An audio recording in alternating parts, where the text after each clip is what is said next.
you listening?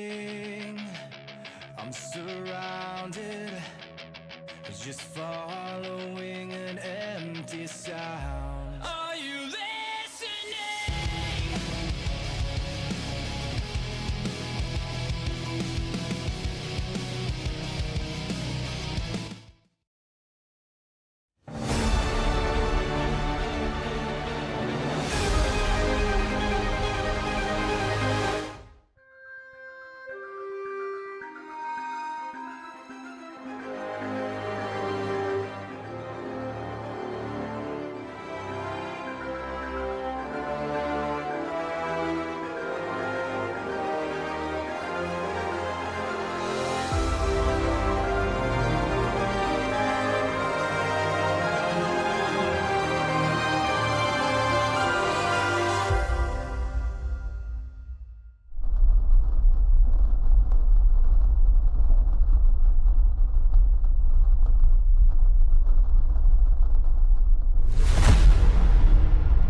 Let's go, bub.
We're back with AMERU. It ain't a Marvel Monday, but you know what it is, the AMERU Civil War.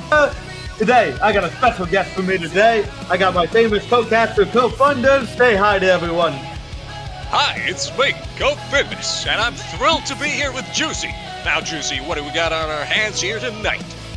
Today, we got Team Dante versus Mr. Tomfoolery's team. It's going to be a fantastic bout. We've been planning this for closer to 2 months, so I genuinely hope the games are going to be nothing but thrill, nothing but excitement, nothing but hype, nothing but absolute great game back to back to back. Best 3 out of 5.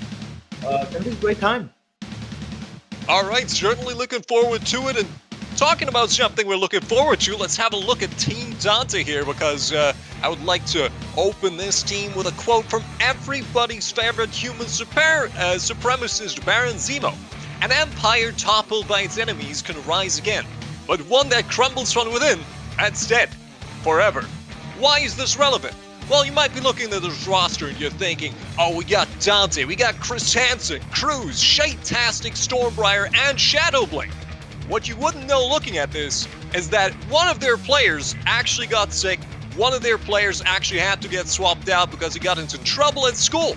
So this is not exactly the A-team they were looking for, but it's certainly a team that came together clutch in a situation that put them under a lot of pressure. We're going to see how they're able to adapt, overcome, and take the fight to Team Mr. Tomfoolery. I think it's going to be a fantastic. Always ready, Cap. That's the Bucky I know. But for Mr. Tomfoolery, of course, You have the man, the myth, the legend, Mr. Tomfoolery. You have his wife, Mrs. Tomfoolery. Great DPS player. You know that she can get it done. Gumbo on the Iron Man. Aerial superiority is inbound. Gumbo has never missed an ult. I'm not over-exaggerating this. He's genuinely one of the better Iron Men. Raptor, I've seen him play Magneto many a times. He has canceled a lot of Cloak and Dagger ults. If they play Cloak and Dagger, they're going to have to dodge the Magneto orb almost every single time. He somehow finds a way to land it directly on top of them. T-Raven on Spider-Man, he doesn't need an introduction. He plays in every in-house. Let him web you up and throw you off the map because that is his specialty. He also gets great ult. And of course, Ted is going to go ahead and play Emma Frost. So we're just going to go ahead and jump straight into it with the map. All right, well, let's have a little bit of a look at the maps here, and looks like we're going straight to Hell's Heaven. What you thinking about this one? Which sort of team compositions appear to be particularly good on this map set? Mr. Tomfoolery does have the advantage. However, this isn't really their forte. King of the Hill maps are very, very rough for Tom's team. They have the environmental kills in both the middle map with the gondola and the tower map in the middle of the train wreck. But then again, Mr. Tomfoolery has pulled out a game very, very easily. Team Dante is going to have to work together and make sure they pick out the Emma Frost and dodge the Jeff Fault as necessary. Also, if we're not forgetting about Spider-Man, Spider-Man is going to be a killer on this map, so they better have some anti-dive to counter him right now. Also, anti-dive is certainly what we're going to be looking forward to out of Team Dante here. Let's see what we're going to be looking at with the ban. Psylocke apparently already getting taken out of the equation, something that Cruz is, well, probably not going to be too happy about. Counter ban actually going to come through, and that is going to be Cloak and Dagger. What do you think about the ban so far? So, Psylocke, Cruz, get him out of here. Every time that he plays Psylocke, he lands with a fantastic ult. Of course, they're going to pick Wolverine. Of course, they're going to go ahead and ban protect him. That's Dante's specialty. He's going to, of course, pick it. Now, the Luna is very interesting. Now, Astor has a very fantastical Luna gameplay, but I thought that they would protect the Spider-Man or the Jeffrey. But who knows what they're thinking. We'll have to wait and see what the players actually have in store. All right, talk about that one. Iron Fist getting taken out of the equation now, and this could be the chance to ban Jeff if they really want to throw a wrench into the works of Mr. Tomfoolery. But it's the Spider-Man they're going to take out. That's going to make things a lot harder for Sea Raven here. I'd like to assume that they were ready for the Spider-Man ban because Sea Raven can't play other ones. The ban protecting the Venom. Venom is not really good this meta, but it is a dive meta. So who knows, maybe they're going to go ahead and cook something heinous for our team Tomfoolery. But they're going to go ahead and protect the Jeffrey. Yeah, I was going to say, this is quite funny to me because I was talking about the members of Team Mr. Tomfoolery going into this beforehand a little bit, and they did actually point out that Venom is probably the worst tank in the current matchup, and to ban protect him here is certainly something that would cater to Chris Hansen. I'm not entirely sure if the Team Tomfoolery would have been petty enough to actually end up banning him just to fuck with Hansen, but well, he's not going to have to worry about that one. No, he's not. Now, they do ban the Captain America. Shadowbing had a fantastic Captain America. He's always a menace in the back line. I think, genuinely, the Captain America ban could have gone through. The Black Panther ban, on the other hand, I think it's going to be great because a lot of players here play a mean Black Panther. And as you know, Black Panther right now is the best dive hero, right next to Magic whenever she had a complimentary healer with her. Black Panther just goes into the back line, he throws his spears everywhere, he gets a reset on his cooldown, second he gets a kill, he's just like Genji, he kills again and again and again. So let's find out what exactly the teams are going to go ahead and work together with. We got Chris Hansen on the Venom, we got Shade on the Raccoon, we got Apocalypse with Luna, we got Dante Wolverine, of course, Shadowbang on Magneto, and Cruz, because he can't play Psylocke, he has Star-Lord. Well, let's see how well that Star-Lord pick's going to work out for him. Certainly he does have a little bit of mobility as well as an ultimate that can be played around pretty well. I mean, of course, with some support ultimates, that can be pretty much dislodged completely still. We're going to see, well, Team Dante already splitting up quite substantially, where we are going to see Team Tomfoolery actually sticking a lot closer together as a team. Gage going to have to come through, though, and it appears that the positioning advantage already with Team Tomfoolery here. See, they're gonna have to stick together because the Wolverine can immediately pick out someone. As you can see, the Emma Frost grab Magneto, third Magneto, Sea-Raven gets the kill. Buckwitch Hanson reverses by killing one of the healers. Raptors is gonna go ahead and kill Gumbo, and then it's gonna go ahead and be a reset. Luna is still up, so they could have the heals for it, but she goes down yet again. Unlucky.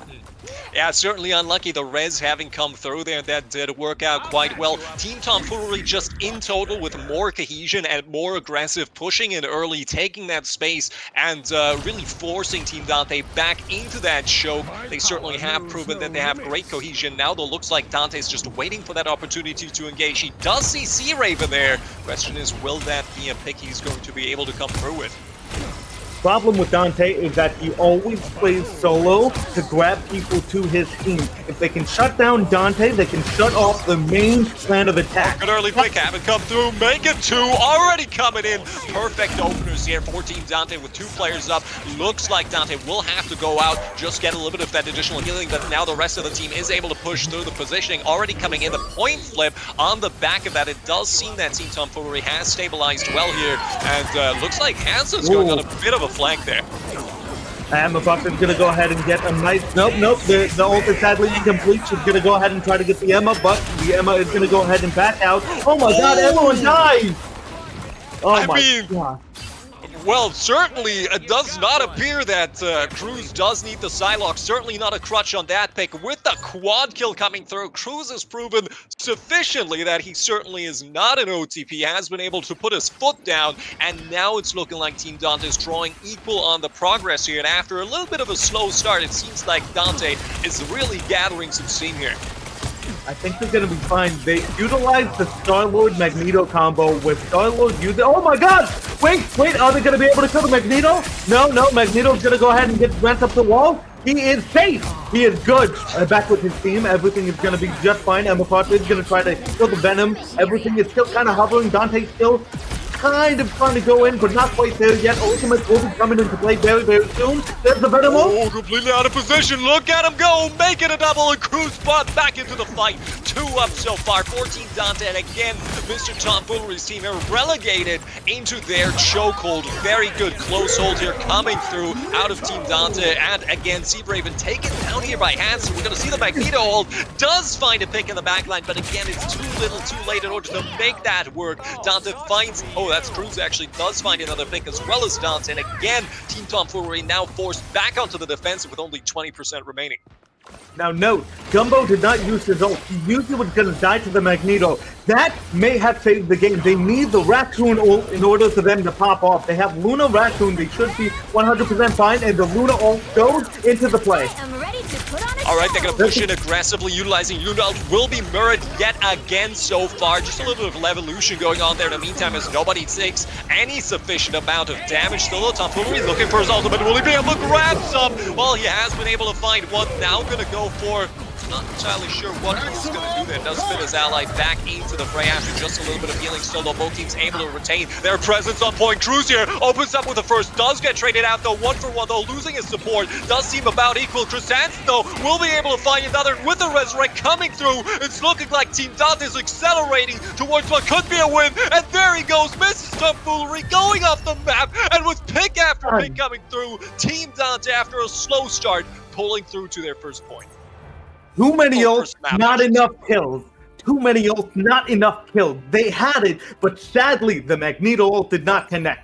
The Jeffrey ult only had Emma Frost, and he was able to not kill her. Sadly, it was just not working out for them. I like the plan. The plan was to go in with the Luna ult. But remember, every time you Luna ult, they're gonna Luna ult. That means that they have an extra 1 to 3 seconds in order for them to have a Luna ult, and your ult is gonna run out. That's the reason why they won. You need to time your ult better. Because if you time your ult together, both Luna end at the same time, and it's a normal fight. If you ult too early, it's over. If you ult too late, your team's already dead. Man. Well, just a little bit of questionable stuff going on there in Team Dante's spawn, apparently, but not entirely sure we can show that at this point in time. That said, big shout out actually to Mr. Tomfoolery running out with a Venom skin. That does mean we kind of have two Venoms in the game here. One, of course, on the Jeff, as well as Hansen on his preferred main. Still, though, 22 seconds with teams going into position. And last time around, we did see a very good early space take out of Team Tomfoolery. Let's see if they can double down on what they showed early on here, or if Team Dante's coming out swinging. Now, they do have two tank goals. They have one from Venom and one from Emma. If Raptors gets a fantastic goal, Venom will not be able to counter with it. Oh, wait. 1 HP! Close. Oh, actually, quick dive! Dante's gonna go ahead and take down the Raptor. The two people who had ult. Oh, wait, no! Emma actually used her ult, but she got canceled out of it. Oh, no! Quite a lot of stuff happening right now, but simply not enough picks coming through inside this one for either. Cruz, though, in the back line with the ult, does find one, make it a double, make it a triple, baby. It is right back in there, just falling over like flies. Team Tomfoolery absolutely obliterated at the hands of Cruz. And quite frankly, he's enabled the cruise control right towards capping that first point. That's the thing about Cruz. It doesn't matter what you ban, he will always pop off with his ultimates. Good Skylark ult, good Star-Lord ult, good Black Panther ult. The man can do it all, damn it. The man can do it all. I mean, that's what you love to see if you're on Team Dante. What a great pickup. Ooh, still though, Shadow Bling here getting slammed into the ground. Will be able to retain his HP for a little bit though. Punisher coming through with the ultimate, looking for a pickup though. Not particularly great sidelines, kind of like a counter-dive knee-jerk reaction here. Will not be able to find a pickup just yet, and just like that, it would appear that Team Dante is still comfortably in control of point. I'd like to assume it was a bait for the Luna ult, but I can't be too sure. If the Raptor is in play, the second Luna ult is going to go ahead and try to protect their team from the Venom. Well, already one pick has come through on the back of Mr. Hansen here, with a Lunar ult having gone out. That will prove to be quite troublesome. Oh, look at that! Shadow Bling and Cruz again coming through with 2 picks already. Team Tomfoolery on the ropes. Cruz does find yet another, and those off-angle picks on the back of the Star-Lord just coming through and again, really putting the squeeze on the Tomfooleries here. You hate to see it.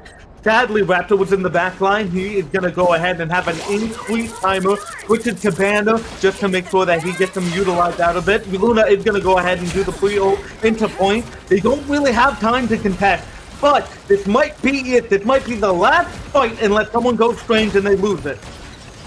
Well, Apocrypha doesn't have his own ultimate here to defend just yet. Does get resurrected again with a double kill coming through. It's down to Chris Hask trying to keep up this fight, but again, the advantage still with the Tomfooleries here. Will be able to continuously push onto point. Hansen eventually going to have to go on. What an ultimate there out of Cruz. I'm completely surprised why he did choose to do that there. Full commit here coming through on Dante, and he will be taking the ult with him. Absolutely bad manner, but certainly the most value you could possibly get out of a reset there. Raptors probably not too happy about that one, but with 99% of the board, Team Dante in a really good position here to restage that next assault. Honestly, they have done a fantastic work. They're going to go ahead and reset, regroup, and recook. Now, Cruz should not have ulted there, but I believe he saw the opportunity to dive the backline with the legendary ult. Did not connect, sadly. Did not connect. But, you know, Cruz, he's going to build his ult. They have Luna ult, they have Rocket Raccoon ult, but Rocket Raccoon is going to go ahead and die. Shane, no! Why? Not great, not terrible. You know, at this point, they might as well go out, but it does appear they have chosen to engage yet again. And what's going on here? Forever the flight. Star-Lord taken down here by Dante, and they're still in the fray. Will go in even more aggressive, and now with the ultimate available. Ooh, dangerous territory here. Will have to be the Lunar ult in order to stay in the fray, but there cannot be a response on the back of Mr. Tomfoolery's team. And now with Cruz finding the initial pickup on a Gumbo, it's only a question of time until they will falter, make it a triple. At this point, it is too little from Team Tomfoolery to be able to hold on to this point. They might try to recontest, but to little or no avail. Cruz finds the pickup on the sidelines here, and that's going to be it. Point 1 going to Team Dante. You hate to see it. You really hate to see it. Note, that last fight was won by pure skill. the Luna decided, instead of healing whenever her teammates were low, to amp them up with a little bit more damage. Sometimes the best healing is for you to kill the enemy team before they kill you, and she played that perfectly. Minimal heals, maximum damage, and a free win. Straight up goes to Team Dante. Very nice.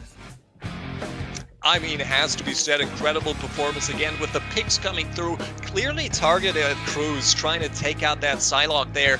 And again, we saw an incredible performance on the back of the Star-Lord there, constantly on the flank, so consistently getting fantastic value, even with that ultimate where, of course, you could have argued, you know, maybe they could have gotten the Luna ult in there in order to try and counterplay that, but it never really came through. Either wasn't available or they weren't willing to commit, and those picks just came through so incredibly consistently. Now I'm going to be very interested, actually. There was a little bit of shade being thrown here onto the Venom early on, but again, Chris Hansen actually with a standout performance on the Venom as well. I think, honestly, in spite of us talking a lot of garbage on the Venom ult, I mean, the Venom pick, he is technically the worst tank in the game as of right now. That does not mean that someone cannot pick him up and do well with him. He had some very nifty Venom ult. See, every time that there is some kind of coordination, if it is gathered with a Venom ult, they get half hit and it's just over for them. A little DPS from the Star-Lord, a little bit of healing from Luna, and it is done. It is a song and a dance, and they have matched the tunes perfectly into victory. I do have to say, really liking what I've seen out of Team Dante so far. Team Tomfoolery kind of consistently more aggressive on the early setups, pushing in, taking that space. But again, Team Dante dealing with that so well, just waiting to get their flankers into position in order to spring that trap, lay that snare, and then collapse from all sides and kind of take the advantage of their, quite frankly, superior positioning at that point. Also really high risk, of course, coming through out of Cruz taking those off angles, but again, the payoff quite simply is there. So next up, we're going to Shin Shibuya. What are you thinking about that one? It is one of the better Tom maps. Like I said in the beginning, Team Tom do very well with environmental kills. However, King of the Hill, Domination is not the strong mode. They are primarily aggressive players, and that shine very well in payload maps. Because in payload maps, it's not about holding a point, it's about pushing that thing all the way to the end. And what better way for you to stop your enemy team from stopping the payload than by killing them over and over again. It's Tom's specialty, it's his team's specialty. I genuinely believe they can come back from this. Alright, well, let's see what exactly the bans are going to be. Wolverine already taken out of the picture here. I mean, that certainly is going the way of Dante. With the Loki getting banned as well. Quite interesting. See, the Loki pick, Loki's not stellar right now. However, did you notice how the Loki was constantly in heaven with 3 of his clones just raining fire and healing upon the team? That's what they want to avoid, because Shibuya does have a little bit of aerial combat, so they're trying to avoid that preemptively. They are going to go ahead and save the Psylocke pick for Cruz. So, that's going to be rough. I do like the Wolverine ban, but Cruz genuinely is a blessing with Psylocke, so I really don't know. Really interesting to see as well that they chose to protect the Psylocke for Cruz here, because obviously Cruz has quite thoroughly proven that he does not need the Psylocke to succeed. There's no crutch required. He is ready and willing to commit violence no matter what character he is on, but potentially this will give his team the edge that they may require now that Dante has actually been forced to retire as Wolverine, at least for this game. He can do well with other heroes. I strongly believe that Dante will continue to pop off. They're going to go ahead and ban the Winter Soldier and protect the Venom again. Bucky got a good amount of resets in the other game. It wasn't the main cornucopia of kills, but it was noticeable enough to the point where he did need to get banned. So very smart ban and very smart ban protection from Team Dante. Apparently Namor getting picked up here. What are we thinking about that one? Namor honestly is anti-dive, but they're also banning the Black Panther. I assume that they are going to try to protect Gumbo. They're going to try to protect the Iron Man. The right heroes could make all the difference. It's a little strange because on the one side, you have Namor to deal with the anti-air, but on the other side, you don't really have any big Namor players on Mr. Tomfoolery's side. You have Dante, which is a very good Namor player, but no, it's Team Dante versus Mr. Tom. So it's rough. Dante can genuinely do a good Namor. They just have to frag out and somehow met the Namor, kind of the Sea Raven back to back. So hopefully we'll be good. Hopefully. I mean, it's kind of nice to see that they're now both revolving around that Team Dante, just going with it. Like, sure, if you're gonna protect the Namor, then I'm just gonna play him myself. So that's certainly nice to see how that will work out. Certainly looking forward to Crew's performance on this defense here as well.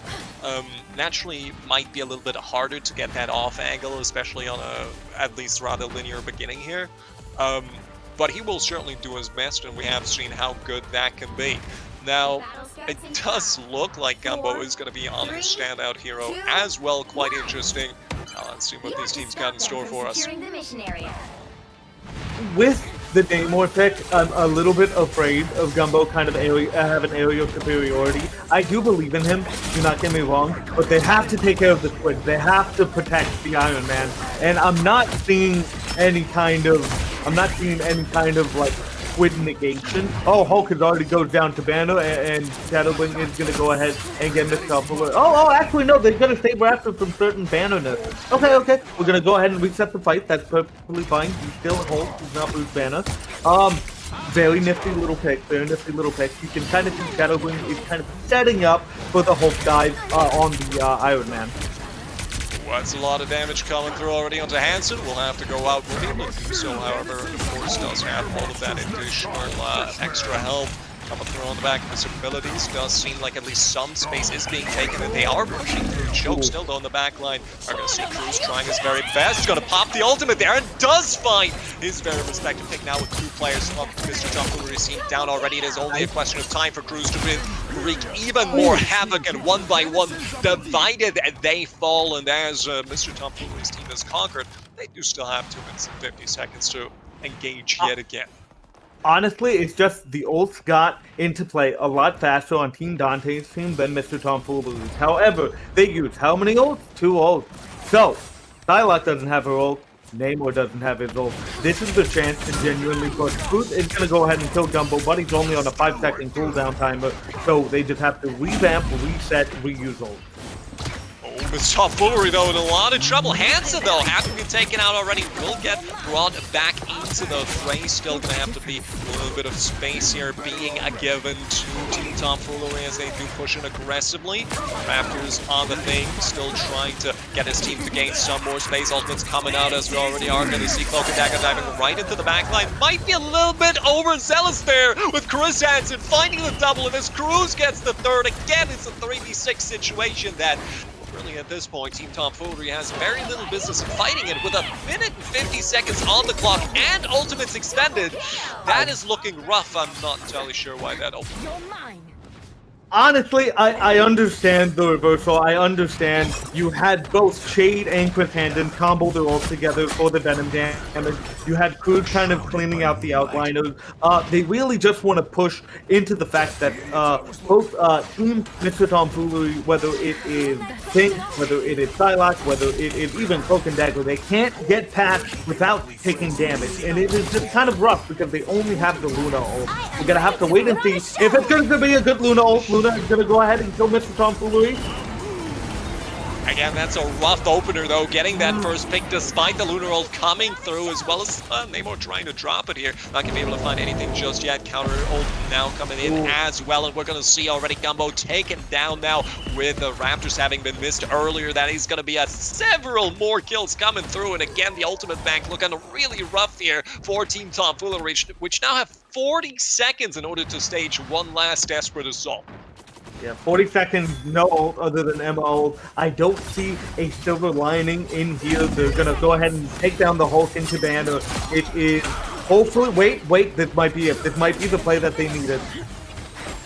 certainly no ultimates on Team Dante in order to try and deal with this situation, so this could be their chance. We're already going to see here, ult getting popped up by Miss Tomfoolery, trying to go in. Does go rather low, and will not be able to find the finishing kill. Does get saved though. Chris Hansen now brought back into the fray. Desperate last stalls coming through here out of Team Dante as well. That is going to have to reestablish themselves. Apocrypha though, taken down, traded out for Gumbo though. 1-for-1 exchange so far. No clear advantage inside of this fight. Sea Raven though does have the ultimate available. We'll have to see if that's going to get popped in order to try and swing things. So far, we're already going to see Rocket Raccoon popping up his ult here, as well as Sea Raven trying to come through. 2-for-1 trade, though, clearly in favor of the defenders. Looks like they're going to pull through. Cruz with yet another kill, and as Dante finds Sea Raven, it looks like it's all over, but the cry still the last contest trying to come through.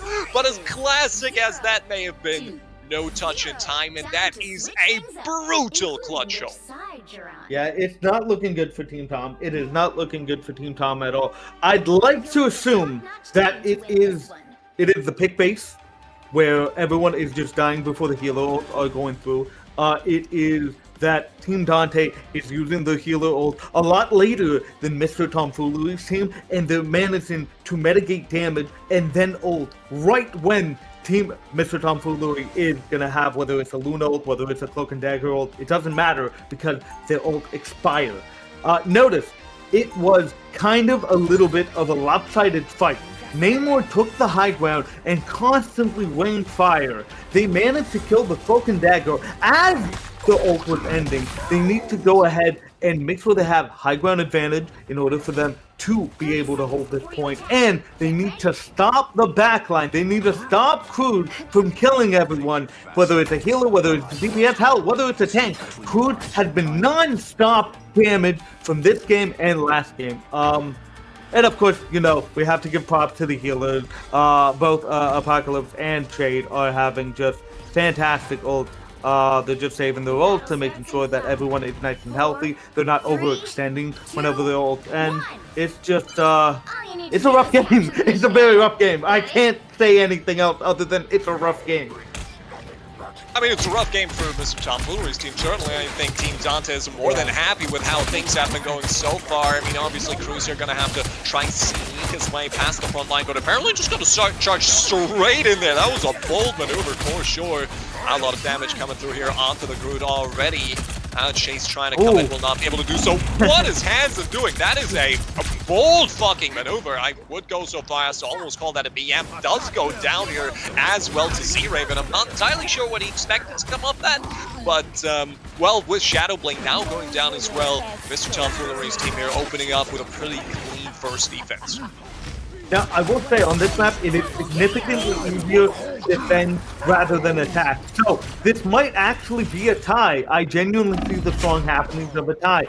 But, it genuinely feels like Mr. Team Dante, or not Mr. Team Dante, Team Dante is kind of playing with their food a little bit, overextending, trying to get the solo pick. It's not really, it's not very methodical. Had they been playing a lot, I'm pretty sure they're just waiting for Cruz ult to go in. So, we'll have to wait and see. Yeah, they do have a massive amount of time, still 2 minutes and 50 seconds in order to just build their ultimates, try to go for that one fateful win. And again, Chris Hansen just going to jump right in there. Still Shane-tastic though, taken down by Miss Tomfoolery, who's done an absolute massive bender here on the Hello so far. Will be traded out for though by for Sea Raven with a 1 down already. Ult's trying to come through. Will able to find Miss Tomfoolery here. Early pick coming in again. Just the setup coming through now on the back of Team Dante on that high ground in order to provide just that extra little bit of damage. Chris Hansen, though, in trouble trying to bring all these down. Dante, though, from the high ground, just able to farm kill after kill after kill. That might already have been all she wrote. That's what they have to do. They have to stop the Namor from getting the high ground. Notice, the whole team up allows him to have a straight line squid, and it targets who's ever lowest. It targets the healers, it targets the DPS, it never targets the tank when you need them to. Helen's gonna go ahead and ult, but it's gonna be a finisher. That's gonna be 2 wins for Team Dante. Mr. Tomfoolery's team needs to win this next one or they are out. Yeah, that's gonna be very, very rough. Now, notice that game, it was not won with ultimate. Sure, Cruz did have a good ultimate, but it was mostly the damage that came through from the Namor from heaven. The more time that you have expert damage whenever the enemy team does not have any kind of healer ult is just a surefire way to lose. So just be very careful, make sure that he doesn't get the high ground, and we should be good. Oh god, jump scare. Okay, and we're back. Okay. Rough game to fund us, but hopefully we'll get a more exciting match soon.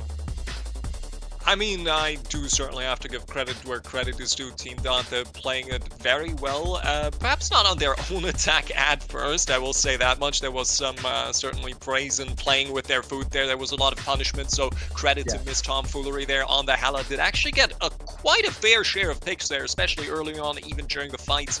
But in the end there, naturally, Team Dante pulling ahead, superior positioning, being able to take that high ground, whittle down the defenders that were forced to contest onto point. Of course, also in part due to what little cap progress they did actually manage to achieve on their own offense. So Team Dante really just rolling in it. Absolutely grandiose performance here. Looked already strong on Hell 7, even stronger on Shibuya. And, well, the question is which third map we're going on to, and if, of course, Team Mr. Tomfoolery is going to be able to turn this one around. I'm hoping that it's going to be a payload map that starts with the payload. I thought, genuinely, that Mr. Tomfoolery's team was going to have a better chance with this one, but no, conversion. It is first King of the Hill, first capture the point, and then it's a payload map. They're really, really struggling with it, but it is Midtown, and as you know, Midtown is nothing but payload.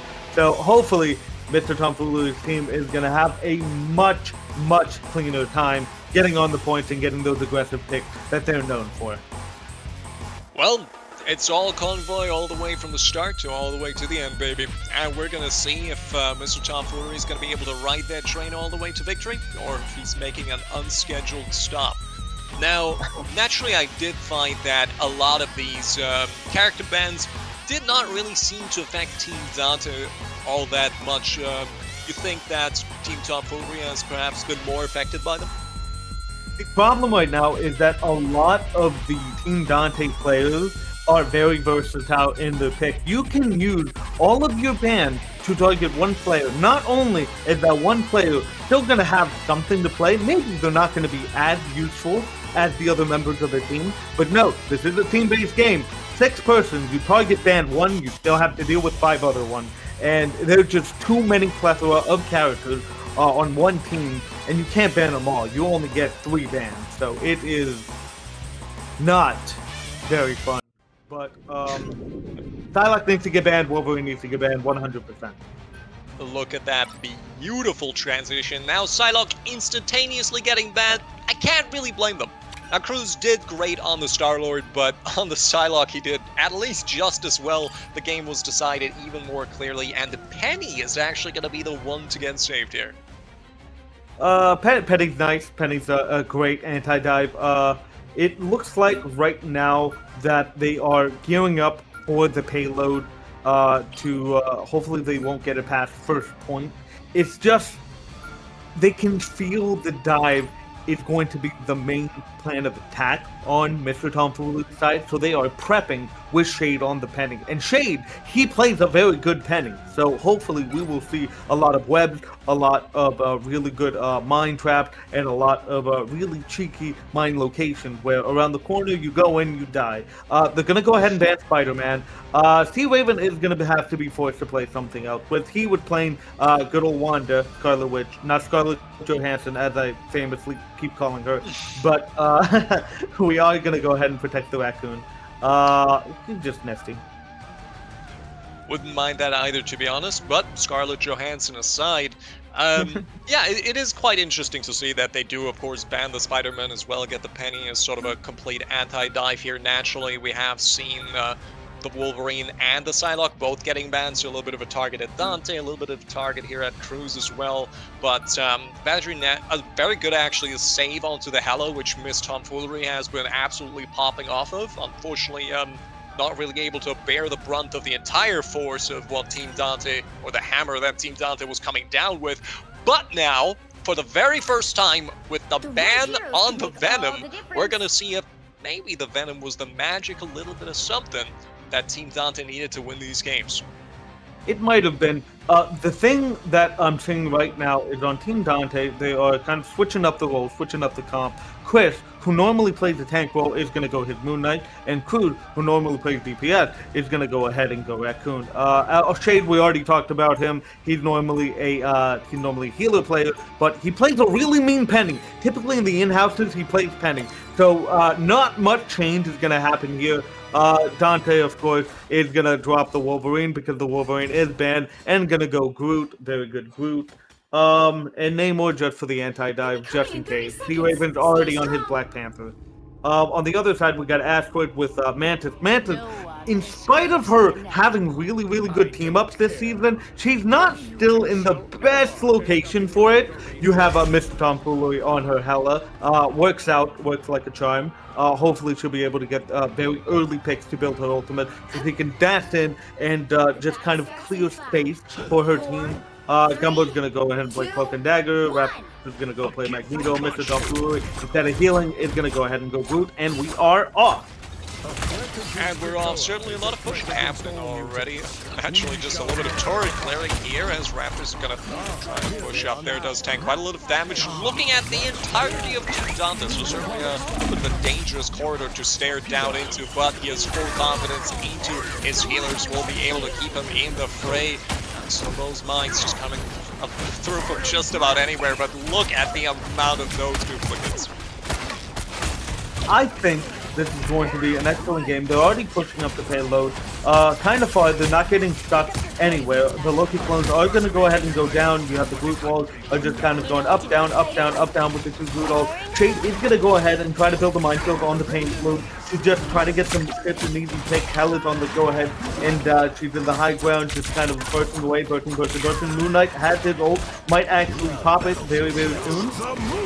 This Tomfoolery, really low HP there, barely manages to get out by the skin of her teeth. Still, though, does look like we're going to see the Cloak and Dagger ult just trying to provide some additional pressure there onto Team Dante, which so far has not been able to successfully stall the card. Does look like they're still busy clearing out Shade-tastic some mist that he very keenly was able to set up there. Still, though, Shadow Blink coming through with the first pick here, already having come in. Now with the advantage, we're going to see a very aggressive little Raccoon trying to jump into the backline. That's something you might be able to take the DPS player off the DPS, but you certainly can't. The DPS plays out of him.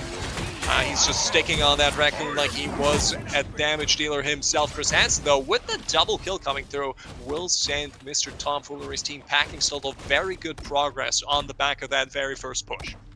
The fight went a little bit awry whenever Mr. Tomfoolery kind of tried to double back with his walls and try to go aggressively. Dante managed to cut off the heal from their tank and managed to get a very, very, very nice kill on Asteroid, after the ult. But it's starting to get to the point where everyone is starting to have a little bit of ult coming from here. Loki's going to go ahead and go down. So they do have two ultimates. They have Mr. and Mrs. Tomfoolery. They're going to go ahead and get two people. Wait, this might actually be it. Hella's going to go ahead and have the backline with her little...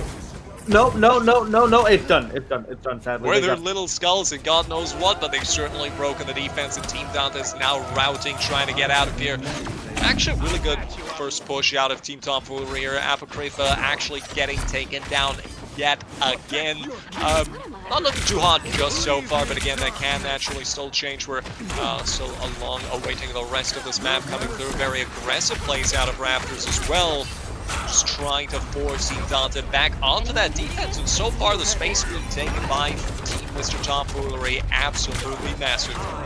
They just are constantly pushing in. Dante kind of had the high ground. He's waiting for ult. He's gonna go ahead and alley-oop. He's gonna go ahead and get... Wait, no! The Broken Dagger is gonna go ahead and save her team. Sadly, doesn't save Asteroid, but it's enough for them to keep on pushing. Well, they certainly are not looking like they're going to be stopped just yet. Penny ult's still going to come in. That is going to be quite the aggressive sprint. He's laying down Naruto, charging into the backline of Team Mr. Tomfoolery. Still will be able to take down Mr. Tomfoolery himself, but with only one pick having come through, that's not too impressive just yet. And there you go. Ultimate coming in order to try and get some damage here. No pick on the back of that just yet. Raptors really putting himself into the lion's den there. Might get taken down, barely surviving, but not for much longer with Dante being able to shut him down here. Still, looks like for the time being, Team Dante going to be able to hold this corner. Mr. Tomfoolery had a fantastic goal, but it was completely negated by the crew goal from Rocket Raccoon. Oh wait, Cloak and Dagger, not Cloak and Dagger, Invisible Woman. God, there's too many same similar character models, but she's gonna go ahead and ult. T-Raven is gonna go ahead and try to get the group. Is he gonna be successful? Sadly, gets a absolutely massive shutdown on the T-Raven ult, and that's gonna be, I think that's gonna be a reset.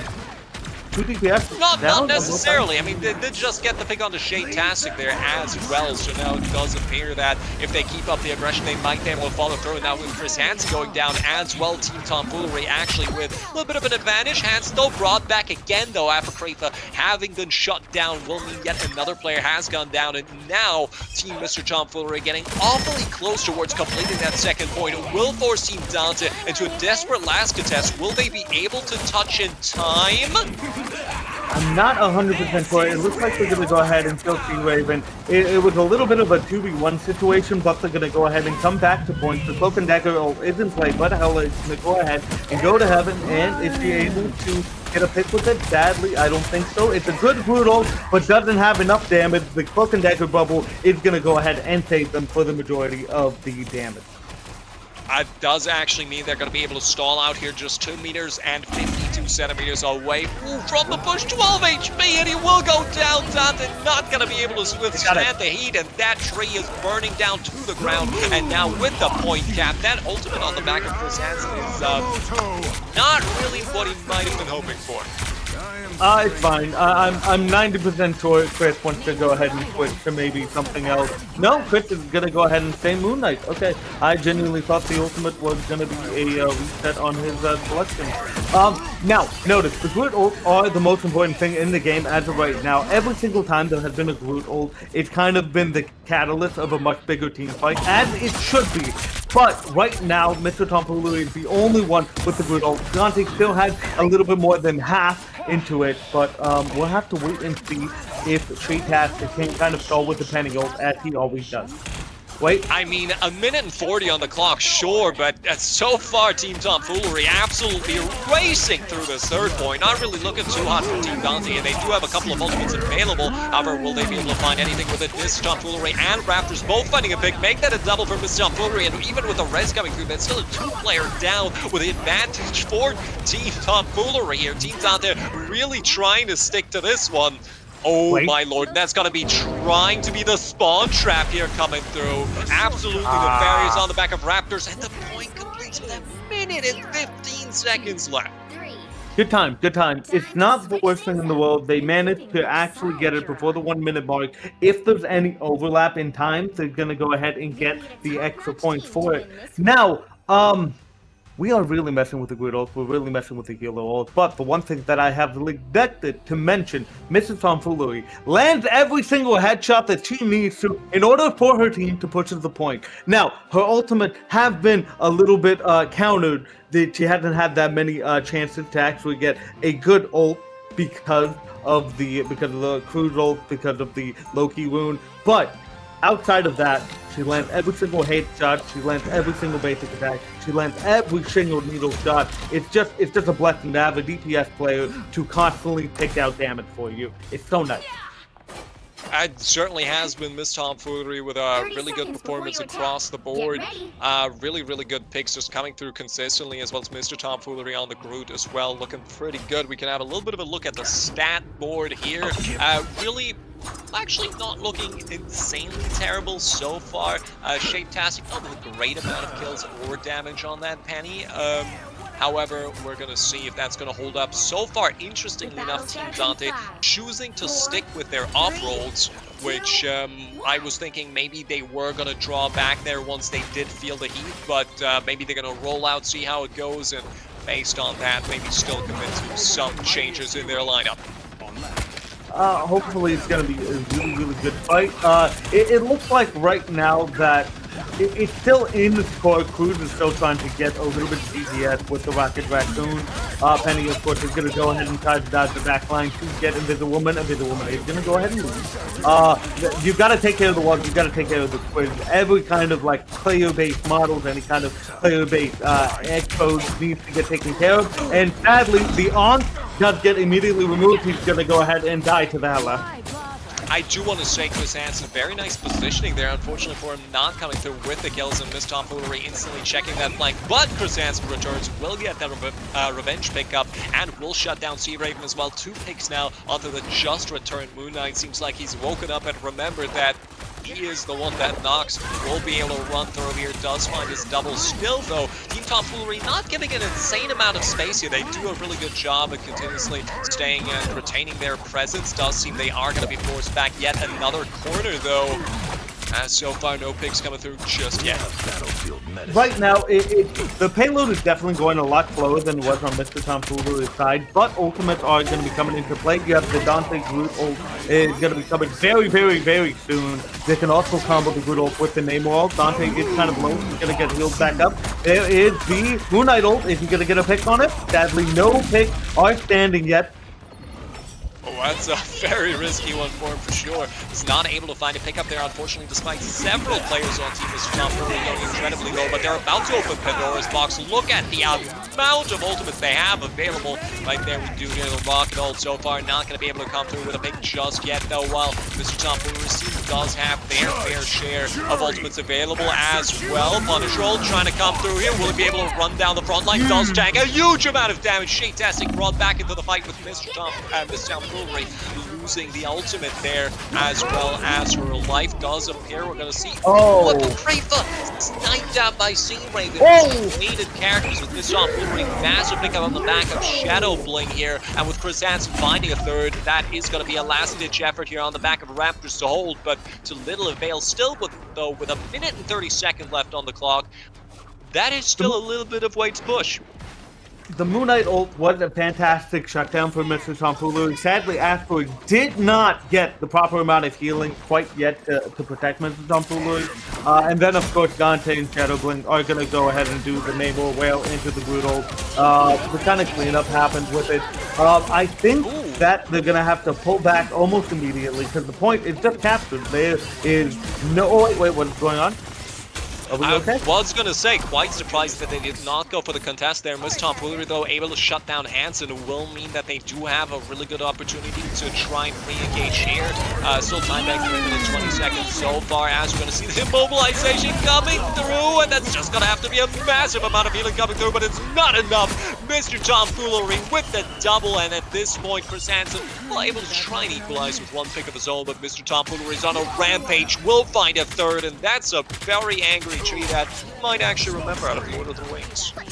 That is going to go ahead and be kind of a little bit of a reset for it. But no, Team Dante still has ult. They still have Shadowing. They still have Dante's building his Groot ult. And of course, they still have Cruz and Chris Hansen. They just have to be careful. And I know this sounds straight from a team building standpoint, but they're going to have to spread out. Chris Hansen is using his arms to just kind of get damage with his primary attack whenever they group up. So just kind of fan out, make sure he doesn't get too much utilization for his arms, because the second he does, the Moon Knight ult is coming out and it will kill you.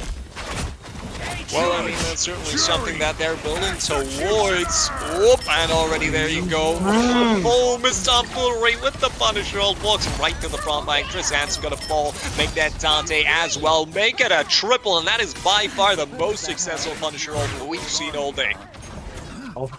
You are not wrong about that. It seems like every time that a Punisher ults, everyone either immediately grows 1,000 brain cells and picks cover, or they just burst him down before he can even do anything. But it was a nifty little triple kill. Hopefully we'll see more of those before the end of the game. We still have great ult management on Team Dante. They haven't used everything, but Mr. Tomfoolery's team still had 5. Count them 5. There's 1 from Dante. Oh no! Ooh.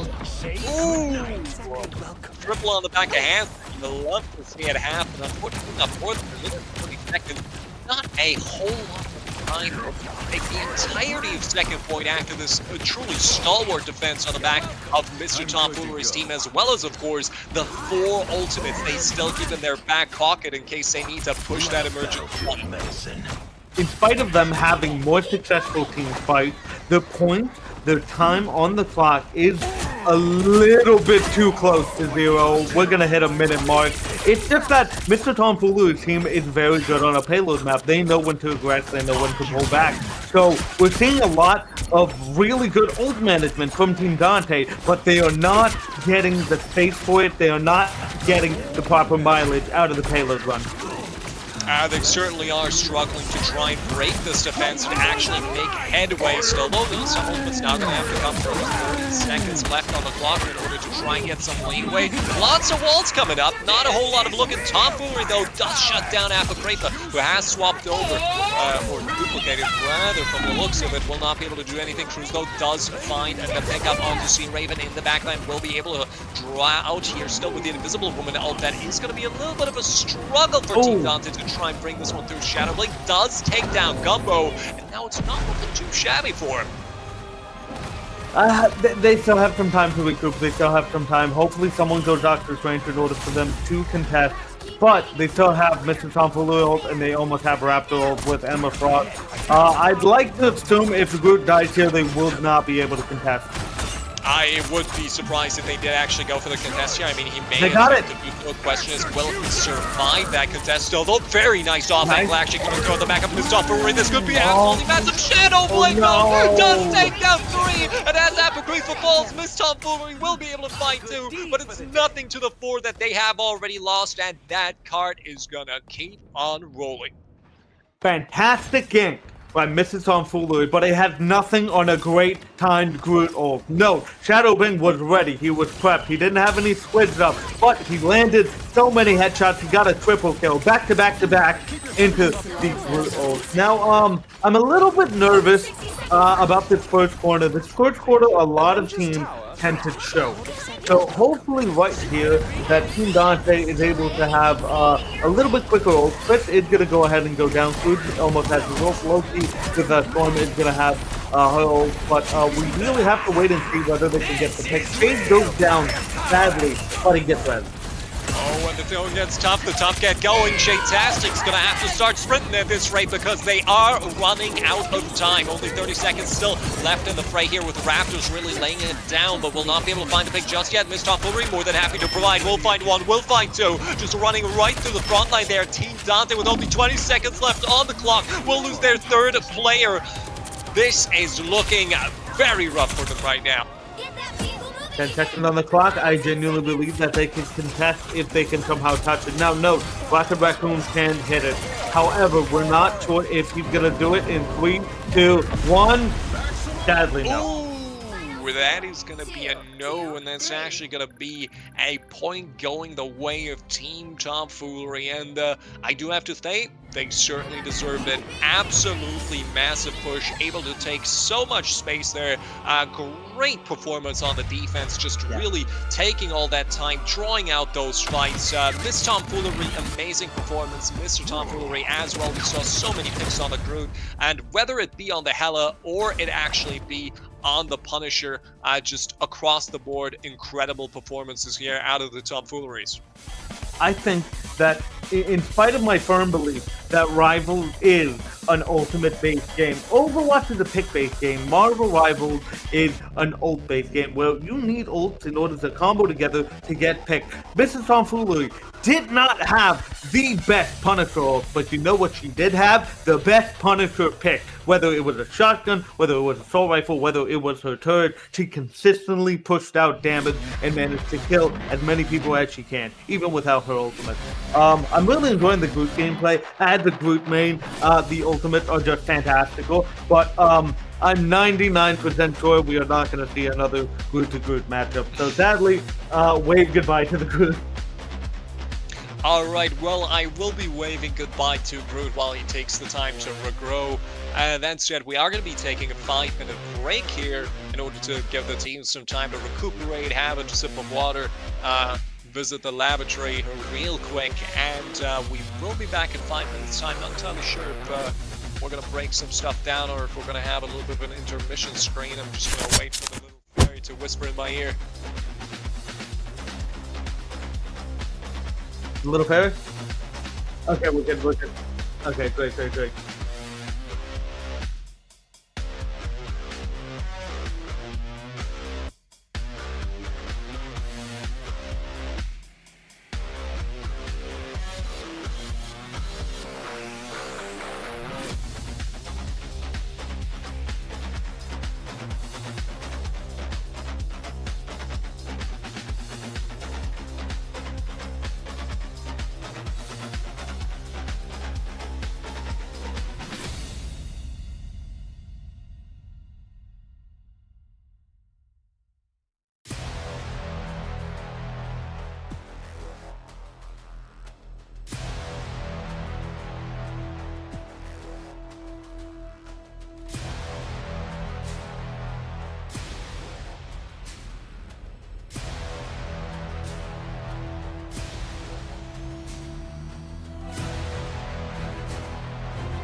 A lot of people look up to me. Now I'll show you why. For freedom, goes and strikes!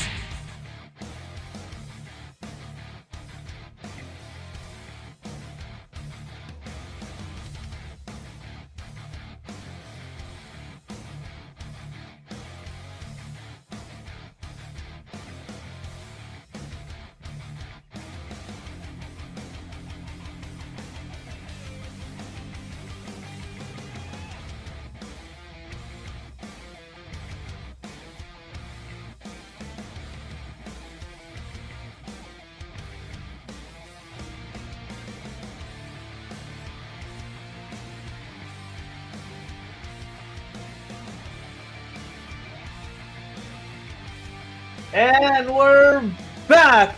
Break time is over. We're going to go ahead and see what the next map selection is. I am hoping personally for Krakoa. Krakoa has, well, not the best map kind of gameplay. It has the best soundtrack, but it's going to be Royal Palace, of course it is. Of course it is. I mean, you'd have to consider that naturally. I do assume this one was Team Dante's pick, so there's not really too much Shield flash! to A lot of people look up to me. Now I'll Also, show you big why. shout out to Afterwards. That's right. Thank you very much for the follow. Greatly appreciated. How are you? Shield flash! Ooh, there it is! A lot of people look up to me. Now I'll show you why. Davis follow. Yeah, if you haven't had a chance to follow, go ahead and follow right now, so that way that we can kind of get through tonight. Yes, there we go. A lot of people look up to me. Now I'll show you why. Thank you very much for the follow. Appreciate you. Shield flash! A lot of people look up to me. Now I'll show you why. Thank you for the follow, greatly appreciate it. But we're gonna have to go back into the game. Let's see what these guys got in store for us. Both Psylocke and Luna instantly getting banned. Yep. Psylocke and Luna are gonna go ahead and be banned. They're banning the Luna primarily because Luna ult is just very, very annoying, and they can't really get through with it with the Punisher ult. And I'd like to say all of them are not gonna go Iron Fist, but if there was a will, there was a way. Penny is going to go ahead and get protected for the dive line, for the back line. And, of course, Punisher is going to go ahead and get ban protected. Quite surprised by that. I mean, obviously, Miss Tomfoolery, great performance on the Punisher. We did also see a great performance on the Hela, though, so quite interesting that she would decide to go for the Punisher Protect here, considering that that's most likely what she's going to bring to the table here as well. With now Wolverine getting banned, but something that Dante might not be all too concerned with, considering he has already protected his Penny pick. The Penny pick is a little bit odd because it's not really Shade's pick. It's Dante's pick this time. They're gonna go ahead and save the Jeffrey for Storm because Storm really wants to. I know they don't go by Storm on this account, but it is Storm. Storm is playing Jeffrey right now. They're gonna go ahead and save the Mantis pick. Wait. Hold on, I almost actually choked. I almost choked on my own throat. Oh my god, the Mantic pick surprised me so much. I'm seeing a lot of interesting things tonight. We've seen the save on the Mantis. We've seen the save on the Venom. We've also seen the save on the Jeffrey from Team Dante. There's a lot of things going on here that I certainly would not have expected to happen today. But at the very least, right now, we got Shadowbang finally on Captain America. This is what he's been waiting for. Cruz is going to go ahead and play his famous Winter Soldier. In spite of it not being Psylocke, he is a very good Winter Soldier. Oh, never mind. He's going to go ahead and play Star-Lord. That's fine too, I guess. Chris is going to be playing Black Widow, which is interesting, but not too different. And we're going to go ahead and see kind of a similar comp with Team Mr. Tomfoolery. Tom is going to go ahead and save the group, but Gumbo on Loki, Raptors on Captain America, Asteroids on Mantis. Sea Raven is actually going to play Spider-Man. I did not even catch that. This is going to be an exciting game. The very first time that character does not get banned, apparently. That said, oh, look at Team Dante. That's 3 Americans on one team. Does that not just make you swell with pride? The Iron Man, the Captain America, and the Star-Lord. Dear God, I can feel the flag waving in my heart. Taste that freedom. Battle starts in 5. But as of right now, the teams are going to go ahead and try to go for the first point. King of the Hell match. I forget what it's called. I believe it's called Domination. Yeah, Domination, because normally it's King of the Hell in other modes, in other games, but it is Domination on here. Sea Raven is going to take the advantage. Just going to try to immediately kill the Iron Man. Unsuccessful. He gets peppered just a little bit. But hopefully, Iron Man won't get too much value out of the Sea Raven. Oh, they're going to go ahead and break the platform and everyone's kind of dispersed. Oh, very interesting. I mean, there's already a little bit of a fight going on, but Cruz again in the backline has already shut down Mr. Tomfoolery. Hands and taken down the pick onto a very unfortunate Mantis. I mean, certainly a very interesting character pick, but again, that's going to be Tomfoolery here, actually, or Team Tomfoolery just trying to run it through, not quite able to take it just yet. They do seem firmly in control, though. It should be fine. I really enjoyed the group pick on this map because it allows you to kind of close off the corridors and get the reversal picks for it. It's just they have so much DPS over Team Dante. I know the Black Widow seems like an odd pick, but if he consistently lands his shot, everything is just going to be A-okay. They might actually kill Iron Man here. Iron Man goes down without a fight, but Shadowbing is going to go ahead and kill Spider-Man. Yeah, ooh. Oh, well, we're looking at some shots out of Hansen. He's certainly looking for those heads to click on, but not quite able to do so just yet. Still with a 1-for-1 traded at the beginning of the fight. That does give some leeway that he's not going to have to worry about the Spider-Man. Will be able to shut down Asteroids, actually. As Tomfoolery are able to shut down Shade-Tastico. Yet again, the 1-for-1 exchange with Tomfoolery still in charge and in control of that point, and with 50% ticking. Sans is going to have to deliver more than one elimination in order to make this work. God, the Black Widow just absolutely shot Spider-Man out of the air. Sadly, Strange is going to go ahead and get the reversal on Storm. They don't really have the Jeffrey field, but they're still kind of going through and through. Mantis ult is going to go ahead and go through. Chris Hansen is going to go ahead and kill Asteroid, but Raptors is going to go ahead and do the reversal on the Black Widow. Penny might actually die here. Penny dies here to Mantis. And that is going to be an incomplete right down. Dear God. I mean, just completely disregarding it. No respect for Dante there at all. And we're just looking at Iron Man trying to beat him down. Will he be able to find that pickup? Mantis just trying to make it back at the spawn. Will not be able to do it. Or 2 things already. Now in the 64, Team Dante might actually be able to push for that point in overtime. That's the reason why you want Shadowbang in their backline, because he's constantly going to kill the killers. Now, ultimates are going to go through. We have the Mr. Tomfoolery is going to go ahead and kill Jeffrey, but Cruz is going to go ahead and get 2. He might actually get 3 right here, sadly, but he's still alive. He's still kicking. Still alive, still kicking, which is more than can be said for half of Mr. Tomfoolery's team. We'll have to go out. We'll have to surrender that point so far. They are going to try to re-engage, though. Oh, actually, they are going to flip it here. I'm not entirely sure how that happened, but, well, color me surprised. Not looking too good for Team Dante here. Despite half of their player line currently being alive, will they be able to recontest in time? That's a no. Quite surprised how that ended as swiftly as it did. I mean, that was pretty much everybody on Team Dante alive right there. I did not get the camera work in order to see the whole thing, but I think that all of Team Dante was chasing the Spider-Man, and they managed to kind of give up the point, and they just kind of forgot about it. So I don't know if Groot put up a wall to kind of stop them from re-engaging onto the point, but that's what happened when you chase a DPS player that can get away from you. You're bound to lose the objective, even though that you might actually kill him or not. That is an interesting play, but it is what it is. It was just a mishap. I'm sure it won't happen again. I'm sure it won't. That said, ult advantage, of course, just coming right out of it for Team Tomfoolery here with 3 ultimates available, as opposed to actually kind of 3 as well. Shadow Bling's just a formality away from being able to assemble the Avenger here. I've never seen that screen before, so have a look at that right there. Teams, of course, just going to be starting to roll out here, and Team Tomfoolery really looking good on the last map. Gonna have to see if they're gonna be able to assert dominance here yet again, despite of what was initially in the first 2 matches, or first 2 maps, an incredibly strong performance on the back of Team Dante.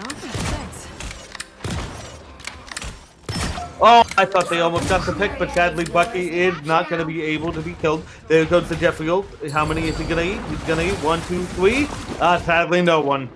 1, 2, 3, and make that a -3 as well. Not gonna be able to find anybody just yet. However, Team Tomfoolery just yet again in charge of the point, and so far Team Dante is just giving them so much space to do whatever they want, getting that initial cap onto, just granting it really to a team like that. They're gonna struggle so much to try and get Team Tomfoolery off this point again, that is really a faux pas. You do not want to commit. Cruz though in the backline, able to find T-Raven with now Asteroids, having been taken down. That might be savable. I am Magamoto, not really finding a whole lot here. Oh wait, with the Black Widow, it's gonna go ahead and kill Mr. Tomfoolery. Is he gonna go ahead and get another pick? It damaged a couple of the Lokis, it damaged a couple of the Groot, it damaged the Doctor Strange. The Doctor Strange is half with no healing. Groot is gonna go ahead and go down to the Captain America. We are indeed undefeated, but sadly it might be over! I mean, that is a pretty rough one to look at. And again, I mean, look at that. Certainly a well-deserved fight win for Team Dante, but certainly not a cheap one either. It took them quite some time. And again, 54% already on the clock for Mr. Tomfoolery's team, which is even rougher if you consider that they were able to take this first point on the map already, which is going to make it even more dangerous for Team Dante to try and get pushed off this point. They do have to actually provide some presence here already. We're going to see Star-Lord trying to go in, trying to find that pick, has to go out instantly. Not really a pick being able to come through, but Chase will be able to find it. Cruz with a last-second clutch pick there, able to take one down. Team Dante looking like they might just be back. It was a very, very good ult. However, you gotta be careful about Star-Lord. If you're gonna go on him, oh wait, is Adam is gonna have a great ult? Adam is gonna get one. Is he gonna get two? Sadly, no. He only gets Shade, but it's gonna be okay. They are regrouped. They are ready to take that point, or to defend that point. Sorry about that. They're gonna go ahead and kill Asteroid. What is going on? They're just holding them at spawn. Well, so far, it's certainly looking like Team Dante have found their groove into this matchup now, though. Team Tomfoolery is in charge of getting that assault. First of all, coming up, not really going to be able to find all too much. A little bit of an off angle coming through. Chris Hansen with quite a massive shot. That's a magic bullet. Quite frankly, the most potent one since I've seen President Kennedy get shot. And with yet another 2 kills coming through, Team Tomfoolery pretty much getting relegated to spawn yet again with 80%. If they do reset quickly enough, they might be able to contest yet again, but that is a rough late pickup onto Mr. Tomfoolery here. That's why you really have to worry about the Black Widow. A lot of people sleep on Black Widow, but if she gets a fantastic ult, she not only gets the damage from the initial burst, she also gets the area of effect that throws you. You can't really do anything if you're trapped in her ult, and it's just so easy for you to just die. I think you're going to be right about it. It's going to be a point match for Team Dante. It's 1-1. It's when whoever wins that last one does indeed get the point for the game. So hopefully it will be Mr. Tomfoolery's team, so it can be a 2-2, but who knows? I do have to say, that was an incredible turnaround on the back of Team Dante. Now, Chris Hansen, it took him some time to get the groove on, to get that value, but once he was able to really get into the zone, he was able to find those really consistent picks, quite frankly, on Black Widow. I'm not entirely sure what the fuck we're witnessing out of Shade-tastic there, but certainly a big brain move. He's really putting his head into it in order to try and figure out how they're going to clutch this one out, take this point, and end the series. Now, we have seen... Whoa. Dear God. We have been able to see that aside from things that can certainly not be described by sane men. Team Dante does appear to have that 5th gear that they can really just shift into if the going gets tough, which, of course, on the last map we didn't see as much of, but they were really able to provide here on this map so far.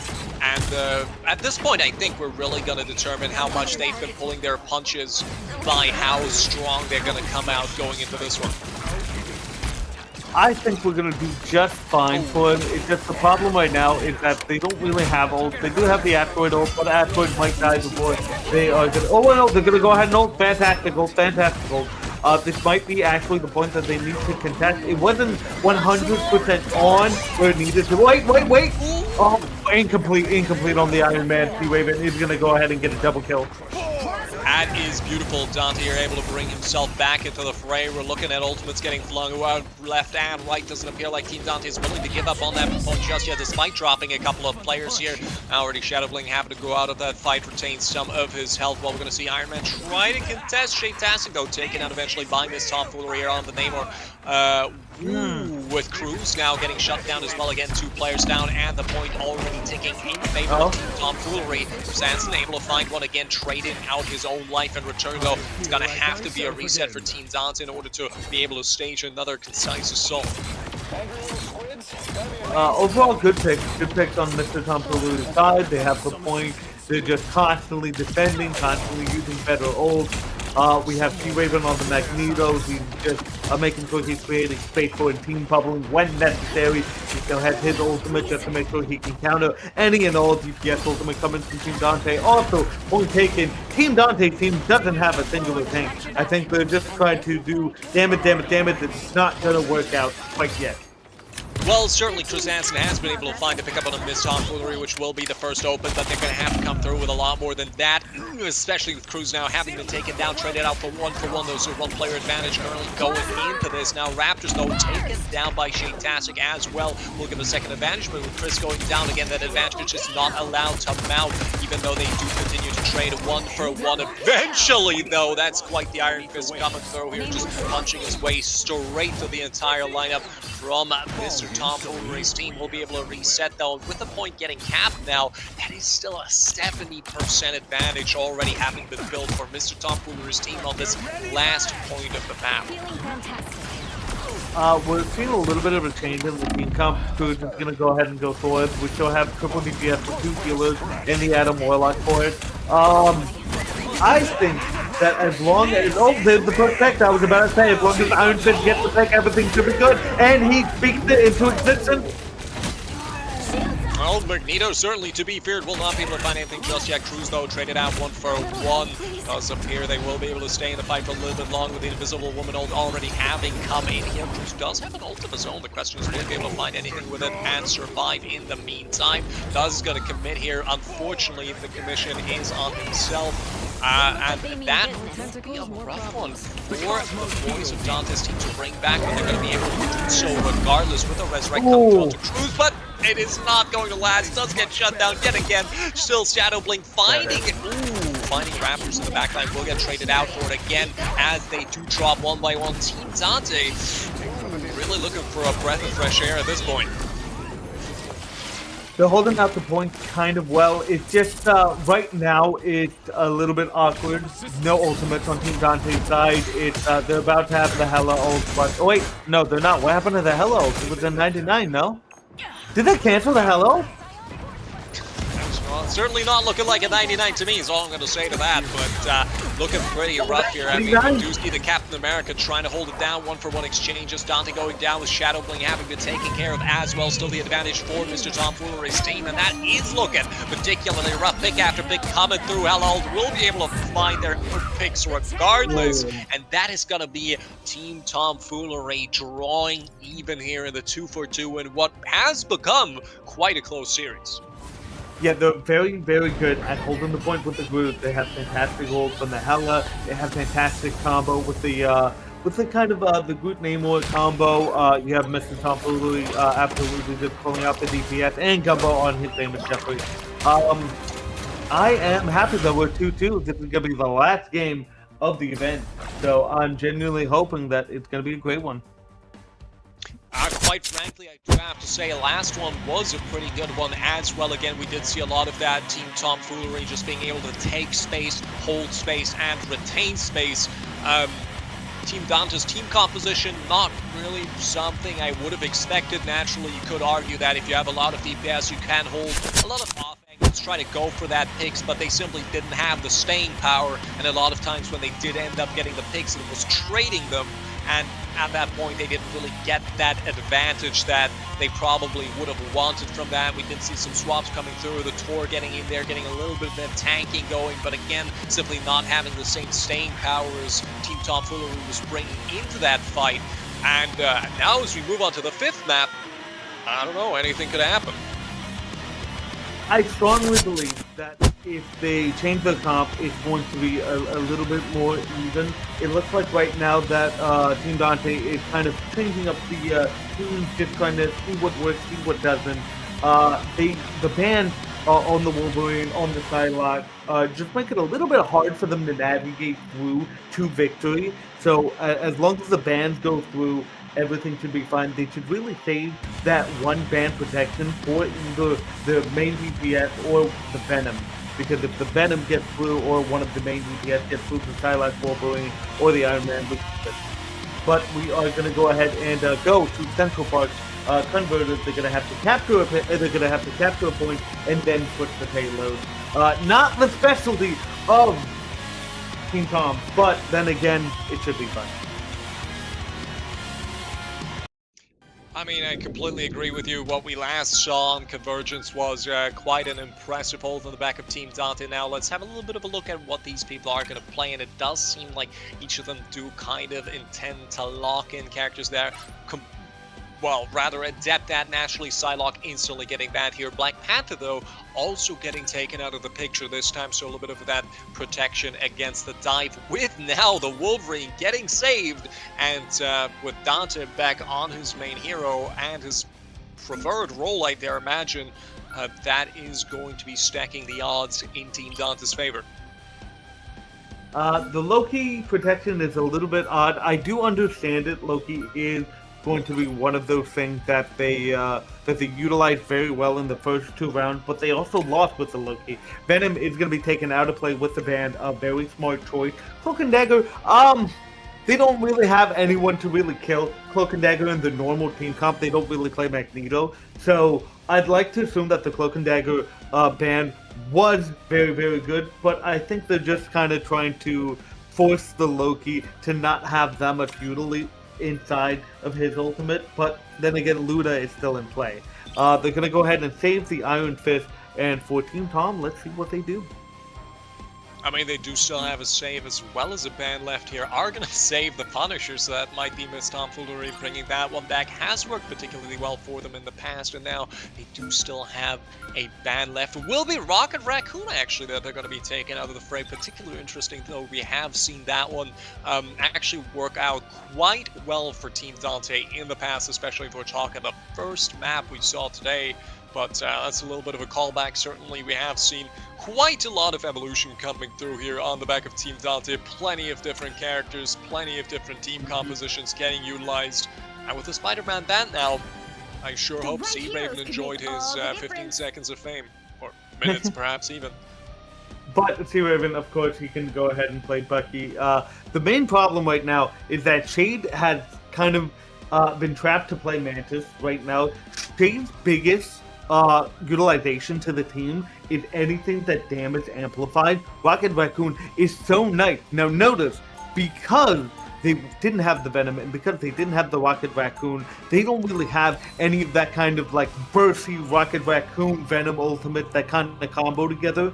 So right now they're just going to switch into more practical roles, as in Chris is going to go ahead and go Magneto, Cruz is going to go ahead and go Ultron, and we have Shade with the Mantis. Everything else is normal on Team Dante. On the other side, we have Mrs. Tomfoolery on Thor, not Punisher quite yet. Thor is very good, and she plays a mean Thor. I'm pretty sure they just want Sea Raven to just kind of get and again, and oh wait, no, they're going to go ahead and switch back to it. Never mind. Raptors is going to play the thing, and the rest is normal. Never trust. That's still in the spawn room. They could be doing absolutely anything. But, well, let's see them open things up. Of course, ooh, and already running into the long sidelines here, held by Team Dante with Shadowblade on the off angle. Looking for something or someone who's going to be the first victim of his nefarious ploy. Oh, it is actually going to be Loki. We'll go straight for him. Unfortunately for him, not going to be able to find that pick. Of course, a little bit too much of distance coming through there, and that will appear to be it. Still, so far, Team Dante are able to hold on quite much with that instant pickup on the Sea Raven. Will burn him down, and now it seems like they have the momentum, going aggressive, trying to find those pickups. Lots of abilities coming through here. Wolverine able to stay in the fray with Presence, shutting down their crews. Will find asteroids as well. And that is going to be a pretty crisp fight win so far for Team Dante. Now, I will say that Shadowbing immediately baiting out the Loki lamp was huge for Dante because it allowed Ultron to get his ultimate. It allowed them to kind of get the extra pick. Ultron is probably going to get a 1. He's going to get a 1 more. No, Team Dante. Team Dante. It up. Ooh. He has gotten 1, but it's been enough in order to enable that pick onto the thing coming thrown out with this tomfoolery having been shut down as well. 3 players down again. This is much more reminiscent of what we saw earlier out of Shibuya when already Team Dante was putting on the thumb screws, and now you can just tell by how close they're holding that they have absolutely no patience for this thing though.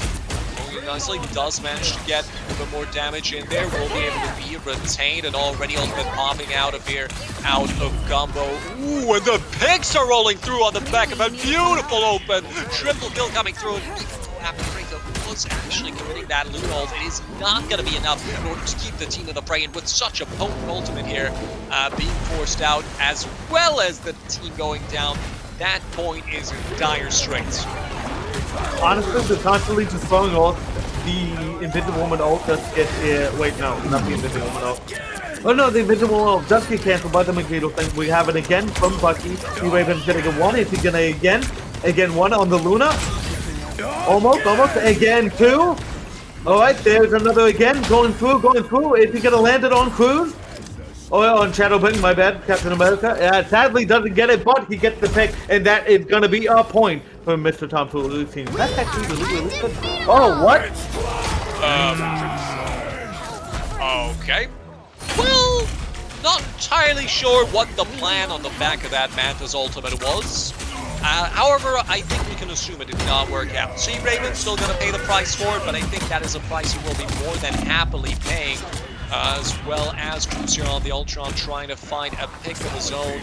Not going to be able to do so, though, Africa will be able to come in with a little bit of additional damage. Lots of punishment coming through on the thing here. Will eventually falter, but it does appear that Cruz has been paying for his life, or has been paying with his life for that pick.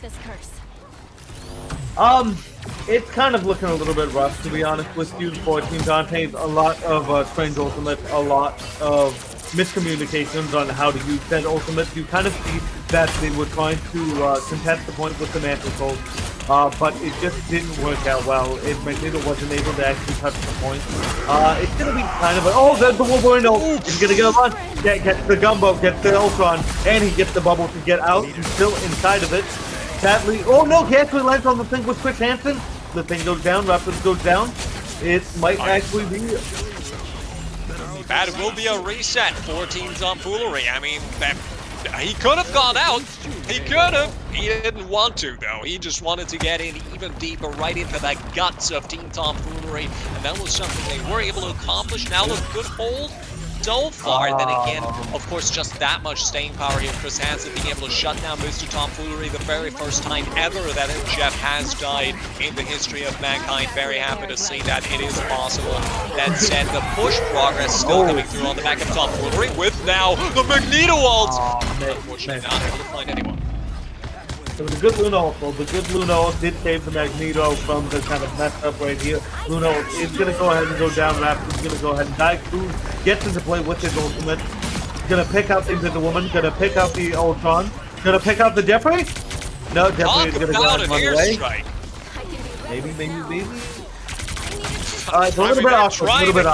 And it is possible. Shadowbling able to find that last pickup. Very nice double kill out of Shadowbling in that fight as well. Of course, the Ultron ult there doing a lot of the heavy lifting in order to allow them to hold yet again. We are going to see Team Dante with such a close hold, such an aggressive hold, basically staring down the spawn doors of Team Tomfoolery. They really do not want to give any space. Lots of damage building on the back of Wolverine here. Shadowbling going to be able to find that finishing thing onto Raptors here. They do have to get a little bit of additional space, and that's going to be Shadowbling with the ult popping up here. Magneto versus Magneto just facing him right down. He's trying to find his way inside. Will be able to feint one.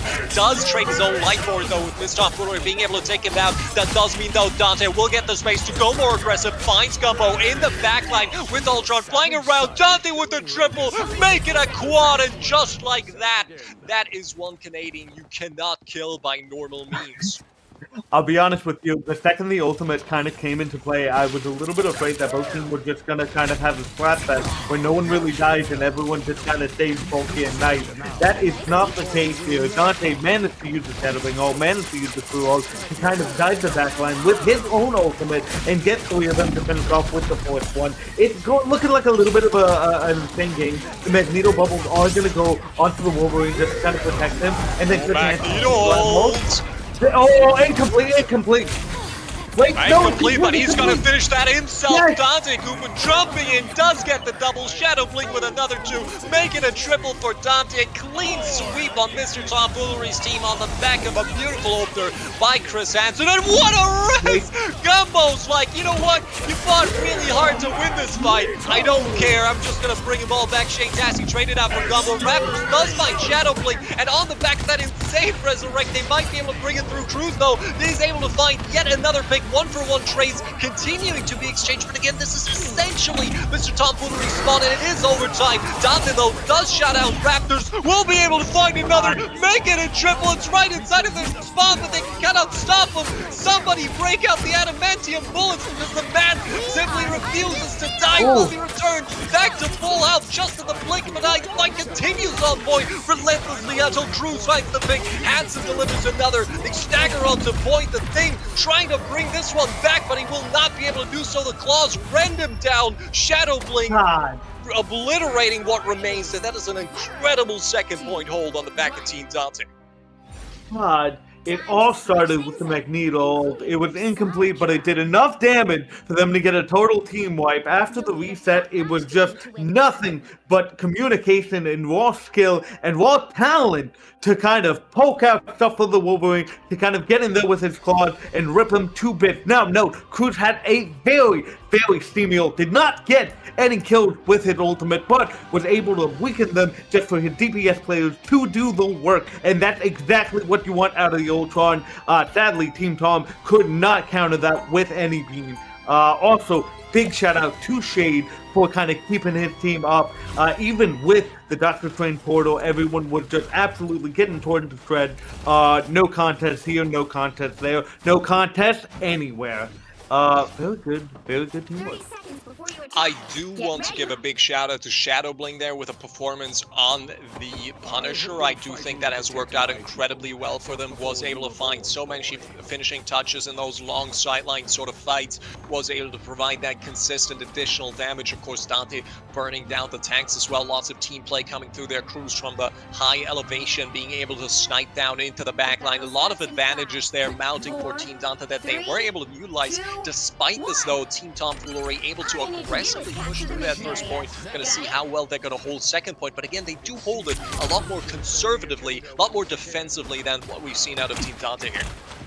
He's already in the backline, so Iron Fist is... Oh, wait, the Loki Rune gets baited. That's what he wanted, and that's what happened. I'm a little bit afraid because they're already on the point.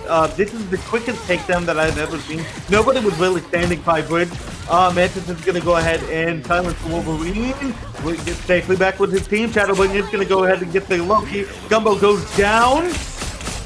I mean, that is really good early pick onto Gumbo here. Now they're just going to have to play the positioning game. They're already being able to progress. Shadow Blink does find his pick 2nd. Dante falls off the map, I guess. I'm not sure what happened there, but still trading out 2 for 2 with the returns coming through on the back of Team Tomfoolery. They might be able to bring this back and stabilize.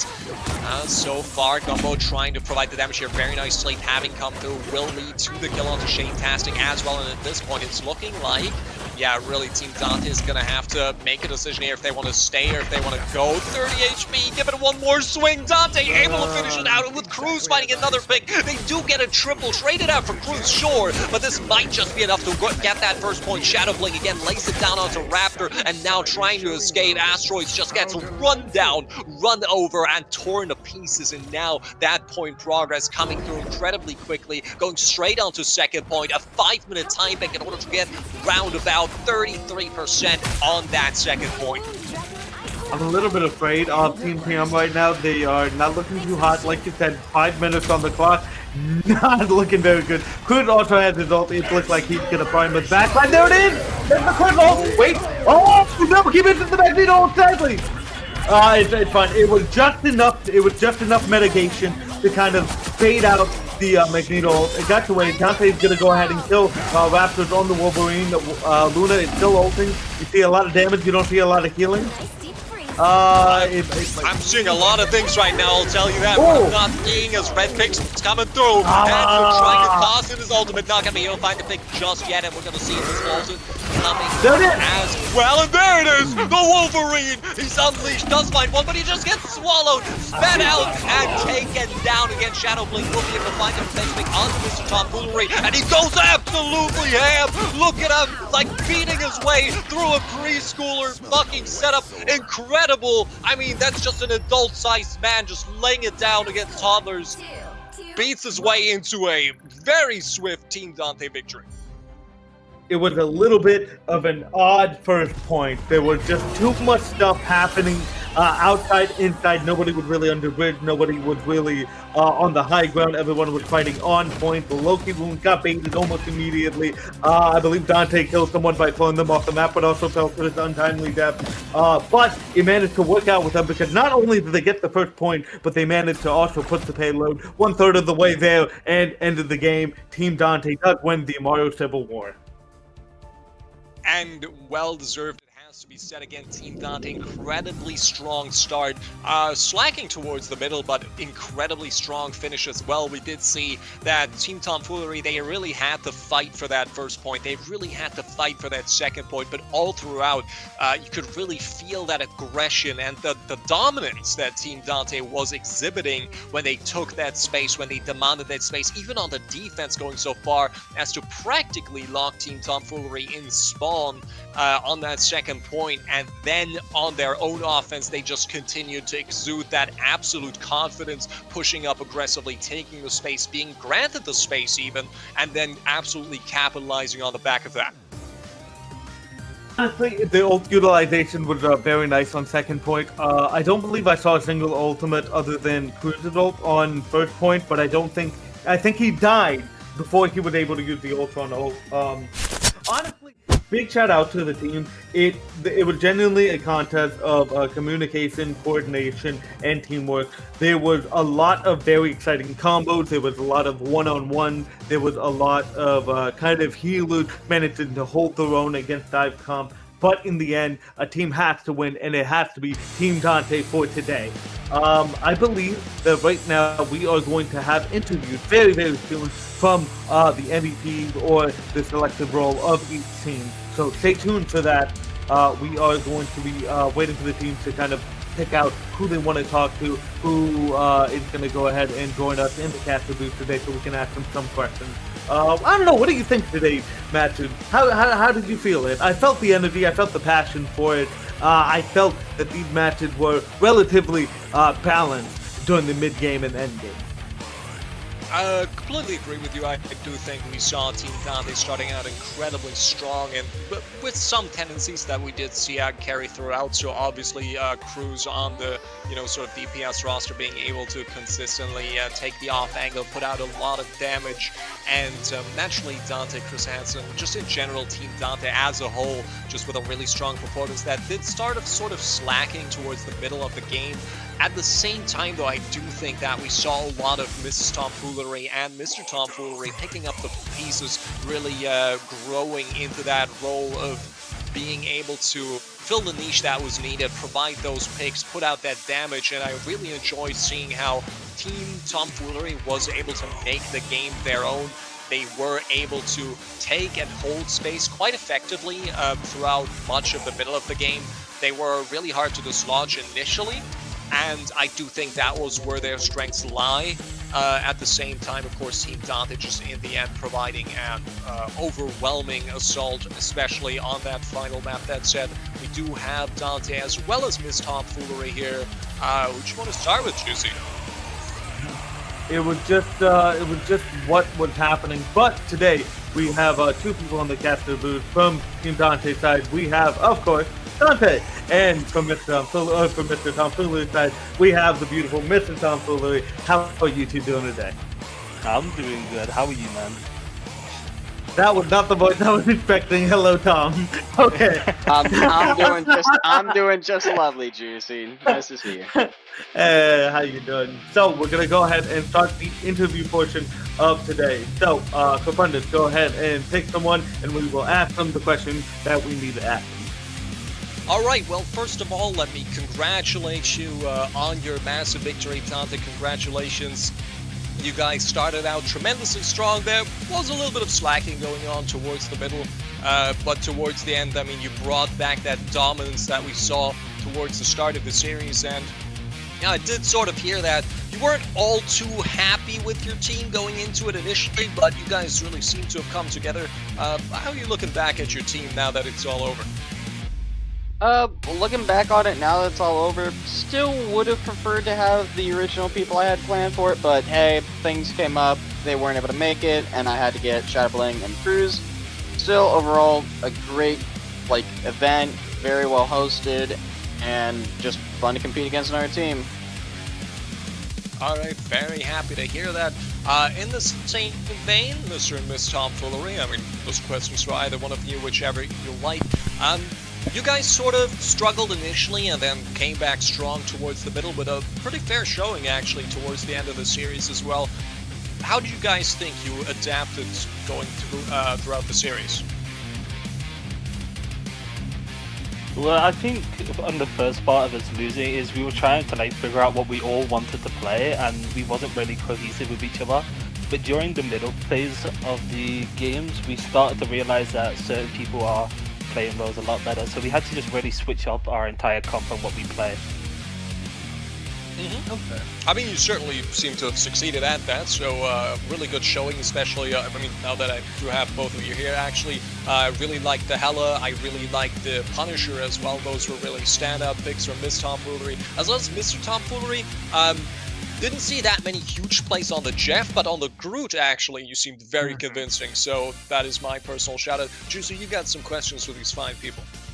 Now, for Dante, primarily, how do we feel about the bans that were targeted both to you, to Cruz, and to Shade? Because there were just a lot of bans that were directly linked up to your successful heroes.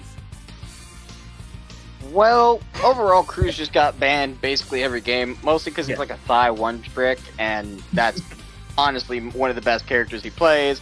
I play a good bit of a decent characters, so it's hard to truly just target ban me. Obviously, some characters I play are better than others, but in the end, I mostly just played what I knew I would be confident on and what was available during the games, and that's about it.